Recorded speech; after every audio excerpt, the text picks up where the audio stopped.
Why do we label foods as good or bad? The Maasai thrive on blood and milk, while Arctic Inuit rely on seal fat, diets shaped by necessity, not virtue. Modern clean-eating trends ignore this truth, imposing moral judgments where none exist. Food is survival, not salvation. Wheat wasn't chosen for its ethics, it grew where water was scarce. Rice dominated wetlands, while quinoa clung to Andean slopes. These staples built empires by accident, not design.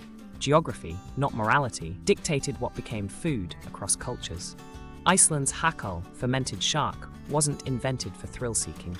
With no soil for crops and freezing seas, preservation meant survival. Similarly, Korean kimchi and Nordic lutefisk emerged from winters that demanded innovation. Rotten became delicious through necessity. The sugar in your coffee has bitter roots.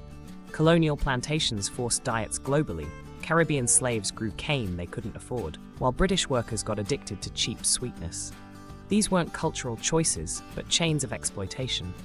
When quinoa became a superfood, Andean farmers faced a cruel irony, priced out of their ancestral staple. Meanwhile, Westerners praised its ethics. This isn't progress, it's geography and privilege masquerading as virtue. Survival foods become luxury imports. Processed food wasn't born from laziness, it fueled industrial revolutions. Urban workers needed cheap, non-perishable calories. Canned goods and condensed milk weren't junk, but lifelines. Today's demonization ignores this pragmatic history. Pork bans in Judaism and Islam weren't arbitrary rules. In arid regions, pigs competed for water and carried trichinosis. What began as hygiene became holy. Food taboos are often fossilized wisdom, not divine whimsy. Tex-Mex isn't fake Mexican, it's ingenuity. Migrants used available ingredients, beef, yellow cheese, to recreate flavors. Similarly, Japanese Peruvians created Nikkei cuisine. These aren't corruptions, but culinary evolution under new constraints. Chia seeds were Aztec runners' fuel, now marketed as ancient secret. Indigenous communities watch their heritage become expensive trends while facing food insecurity.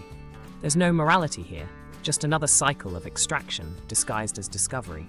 From Maasai blood to kale smoothies, every diet solves environmental equations. What we call virtuous is often just privileged adaptation. The true test isn't purity, but empathy, recognizing that behind every meal lies unseen geography, history, and struggle.